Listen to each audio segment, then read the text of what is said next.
Hello, everyone. Welcome to another episode of A Navigators podcast. And today we have a special guest, Max from BidX, that will talk about the future of Amazon advertisement platforms. I really love it. It's marketing cloud, DSP, and all the stuff. And yeah, welcome, Max. Good to see Welcome, you. Oleg. Thank you for the invitation. Yeah. Good to be here. So to start in, I would like you to tell us a little bit about your story, how you end up being a co-founder of BidX and in Amazon space, and like, yeah. Yeah. So it all started almost a decade ago. It was like in 2015 when I started to sell baby safety equipment on Amazon. And at that time, it was pretty easy to launch new products. It was much less competition. It was much less crowded. And so it was really easy to scale and to get the business to a certain threshold where it was really making money. And one key part of the success with the business was advertising, but it was done all manually. So we were increasing bids, decreasing bids, shifting keywords. It was done all manually, and it was like a really tough task, but it needed to be done because it was like a lot of budget involved into it. And if you would neglect it, then you would just waste a lot of budget or you would miss out on potential sales. So we thought there must be an easier way. There must be like a way, as for Google, as for Facebook, where they were like software platforms that would automate that. But Amazon was only about to release in 2017 API capabilities so that software companies would be able to also write programmatically these changes. And my girlfriend at that time, Nadine, and my wife today, she studied computer science, and she said, well, if there is not a software out there yet, then maybe it might sense to build one. And so we developed like a first MVP, which was a really simple version, but in essence, it did the job. And we posted it on Facebook, and like within 24 hours, we received 200 requests of joining that alpha version. And we realized that we were not alone with our problem in scaling ads. And there really was a need that a software should automate all the recurring tasks to increase the performance of the ads, but also to save time. So in 2018, then we officially launched BidX, and now we grew the company to 50 team members. We opened up an office in the States, and we have our headquarters over here in Europe, in Germany. And we are supporting brands with PPC ads, with DSP ads, and with the whole analytics with the AMC Amazon Marketing Cloud. Yeah, nice journey. Actually, I started my Amazon journey also in 2015. It was a Was good time to start. Yeah, it was so easy. Yeah, when you said that, it was easy. Yes, it was You had the definitely time to much. do mistakes, to learn from them, and then to iterate and grow so much easier than it is nowadays. Yeah. Yeah, absolutely. Yeah. So the Wild West times are over, and now it's a serious time. So, and get to the topic of our discussion. I know you guys very focused on going like further from the PPC of Amazon, and I also big fan of the Amazon Marketing Cloud. I think this is very under evaluated tool, probably because it's very complicated, right? And the Amazon DSP. So can you give like a little bit overview? What are the biggest challenges of the Amazon sellers or brand can be solved by this type of technology? So to start with Amazon DSP, I would say the most challenging part in the beginning is to educate brands about the capabilities that do exist. So most of the brands are nowadays very familiar with all the different sponsored ad types, and they are making use of that. But beyond that, oftentimes it's very limited in terms of knowledge, but also in terms of access. So if you want to access Amazon DSP campaigns, you either need to go to Amazon to ask for a managed service. They have like really high budget requirements for you to hit, or you go to a third party agency that is enabling you access or a subseat to access Amazon DSP advertising. And the third one is if you are big enough, if you have enough budget, then you can also request your own seed.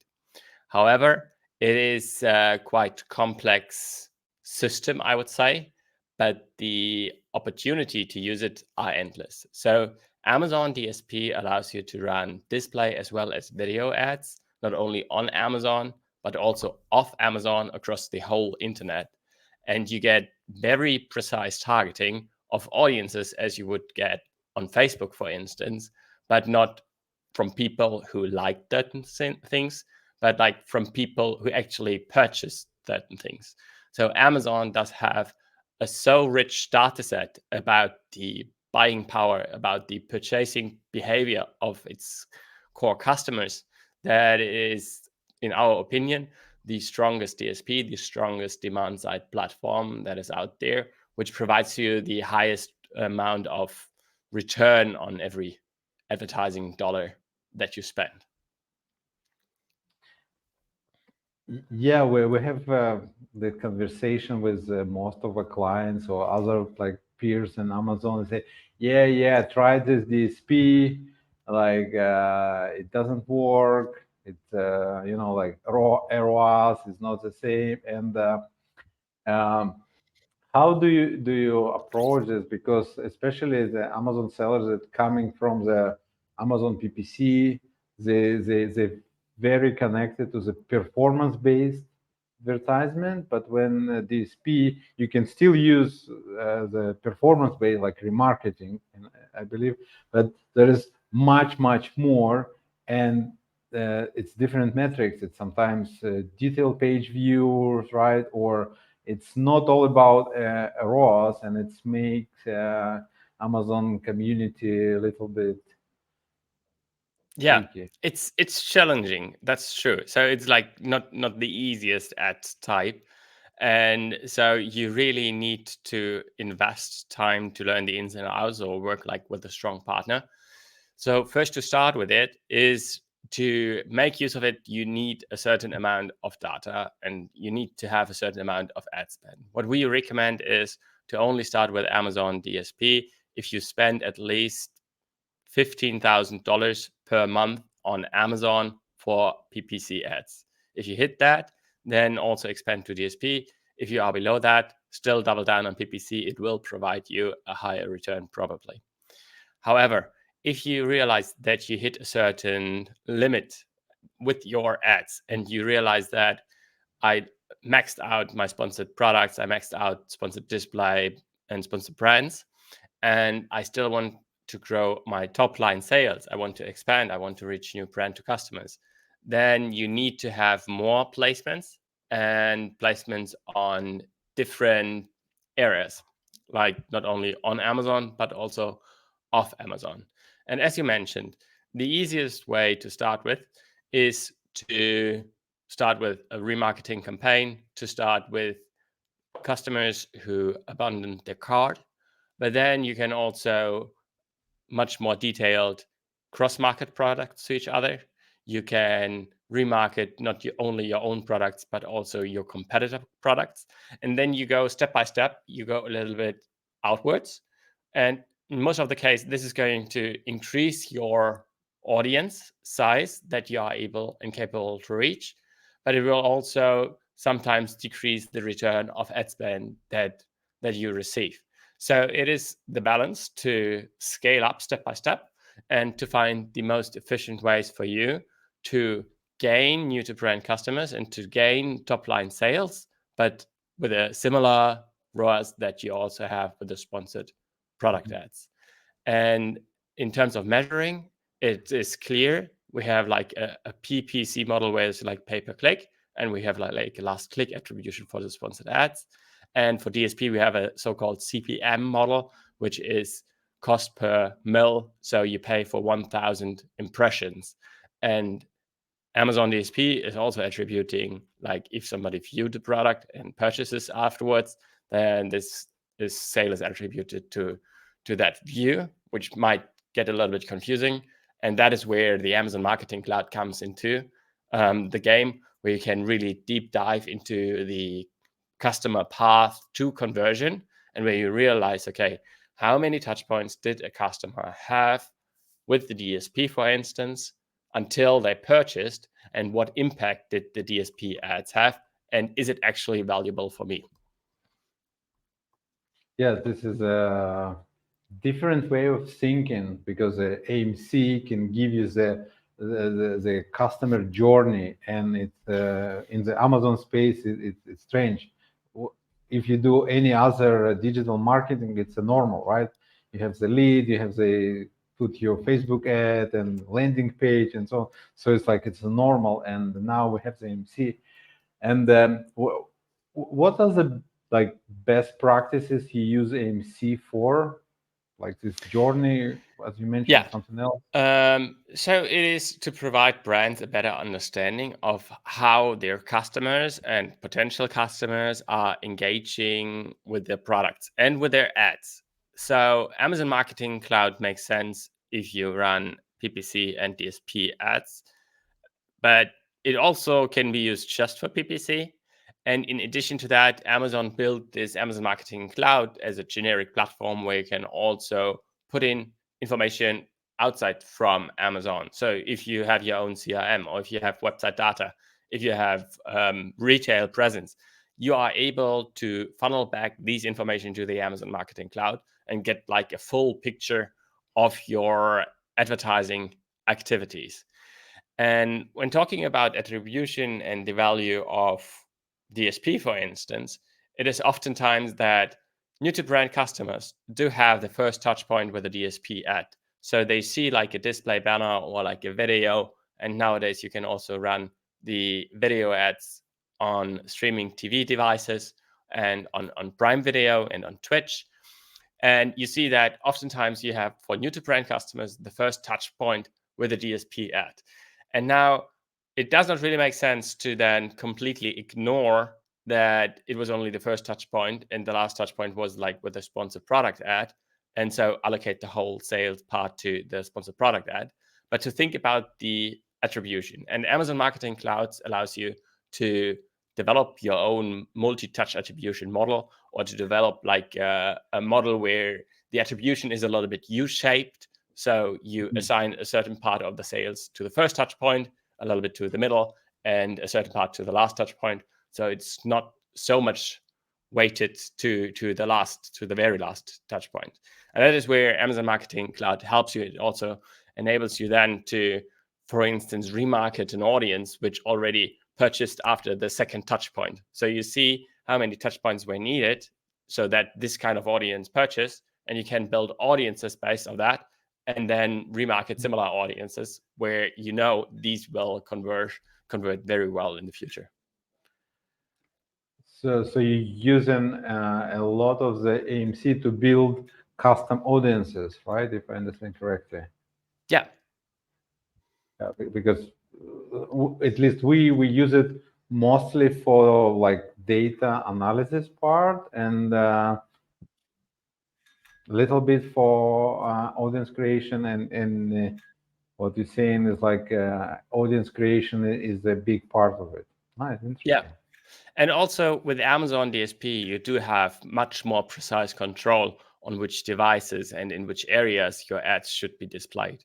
So if you have products that are much rather bought in a warmer region, you on the one side see, like based on zip codes, where your ad is actually displayed, which you normally don't do. And with the DSP, you are also able to only run ads regional based. So, for instance, if you sell some sunblock or whatsoever, you could limit that in the US just to Florida and California, for instance, because you got like the most sun over there. And this again are like small steps how you are able to leverage the capabilities of the Amazon DSP, and how you also get similar or even better returns of your ad spend compared with the sponsored ad part. Nice. And talking about DSP, what we find out that it's not easy for brands to understand that in sponsored products, you basically use your product as a creative, and sometimes you do some for sponsored display a little bit, But when you get to DSP, if you have your creative capabilities and you create a lot of different banners, different videos, you can really increase the conversion and everything, right? Yeah. So what we found, it is true, if you have a brand that is known, if a customer sees a banner from a brand where it already is familiar with the corporate identity of that brand, so that of course then is increasing the conversion rate. For much rather smaller brands, private label brands, where the brand does not play a too high factor, we do receive very good performance with the default responsive e-commerce ads, where Amazon is automatically creating a banner and is also adjusting the size of the banner to the different formats based on image, prime availability, price, rating, and so on. So it pretty much looks like an ad from Amazon itself. And it's also very easy to set up in the beginning because you don't need any assets from the brand owner. And so in the beginning, we start with that. Once we see traction, once we see that higher budgets are able to be allocated to the Amazon DSP, then we also start with custom banners and with video ads, so that you can tell your story and you can have your ads in your corporate identity. Yes. Yeah. It's like you repeated already a few times. It's a gradual process, right? You Yeah. can build up slowly, and yeah.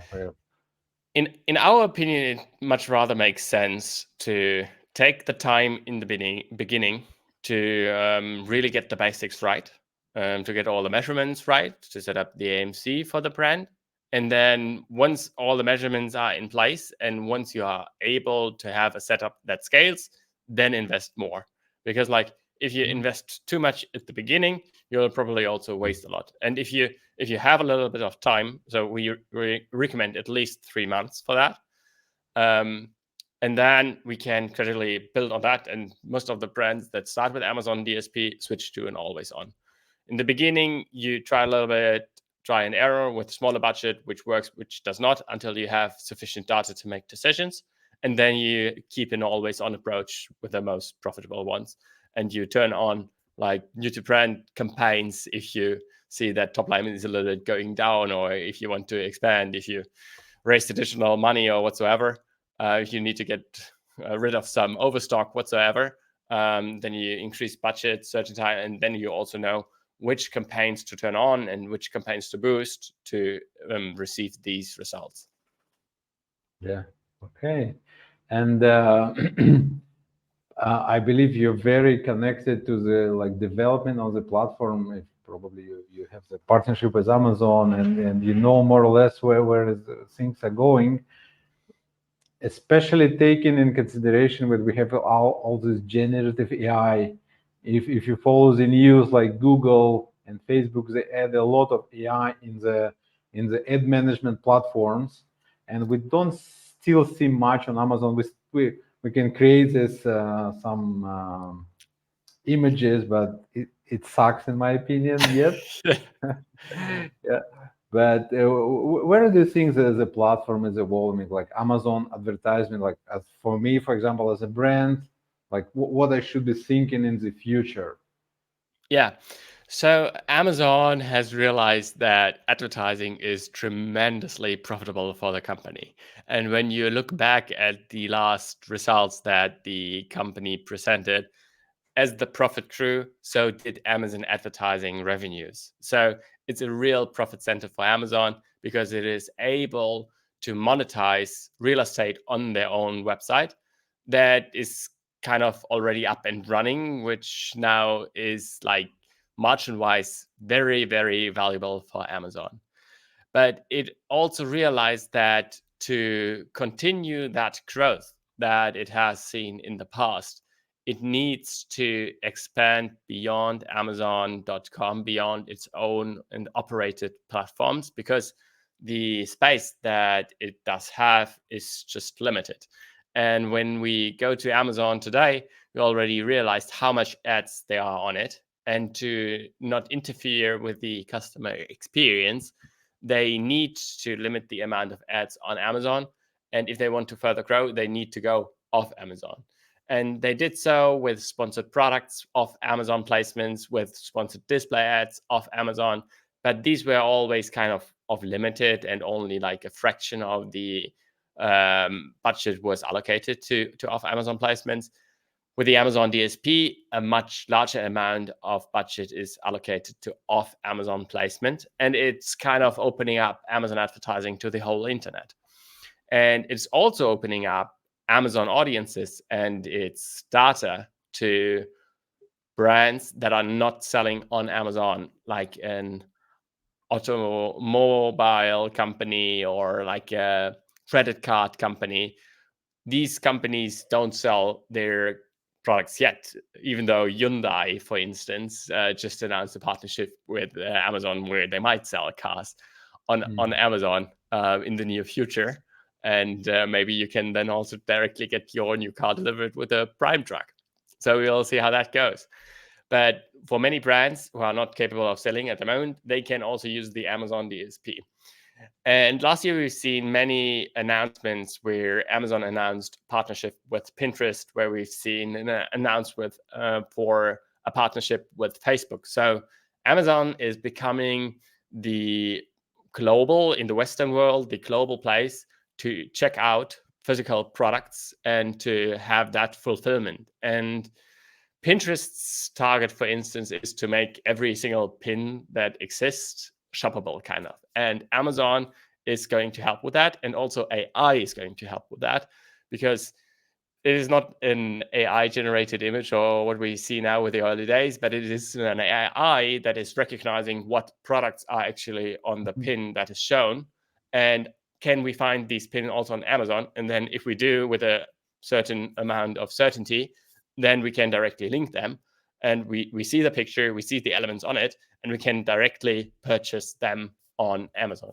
And also Facebook tried to have like its own marketplace, but kind of failed. So you realize that even if you are like a multi-billion-dollar company, you can't just get rid of your roots. And so if you started a social network, it is like very challenging for you to become a marketplace the next day. But like a corporation of, and it's the other way around for Amazon. Amazon tried social a couple of times, kind of. And also the efforts that it does have nowadays are, I don't know how they judge it internally, but in terms of engagements, probably they would expect much more. So it kind of makes sense for these big corporates to find ways to integrate their services into each other's, and everyone is doing what it's doing best. And we think that of Amazon placements, that the partnership with the other large companies, and also now where Amazon is expanding to OTT, over the top, so streaming devices as Fire TV, as other platforms, and is providing like advertisements on big screens, where it's now tapping into competition with generic cable TV ad provider whatsoever. And it is like a huge amount of budget that are in TV, for instance, where Amazon might get step by step into. So we think it's like a very exciting future coming up, and it will take a couple of years until it's going to slow down. Yeah, this streaming TV, they push it very hard, and we get like some free credits for most of our clients on this last Q4 season. But we're still analyzing the result. I don't. I'm still trying to learn how it works. Okay, interesting. And I didn't know about the Pinterest Amazon integration. I will Google it and learn about it. It's interesting. Yeah, it sounds like next step, because many people try to promote on Pinterest, and it's going to be wow. Awesome. Okay, thank you, Max. It was very insightful for me. I hope very insightful for our audience as well. What is the best way to find you if someone wants to talk to you? Reach out to me on LinkedIn personally. And if you are interested to learn more about BidX, go to our website, bidx.io. We offer a 14-day free trial. You can sign up for free at any time. Okay, so thank you everyone for listening, and put like and subscribe if you not yet. And thank you, Max. Really Thank you, appreciate Oleg. your time. Thank you for Yeah. having me. Have a good day. Bye bye. Bye bye.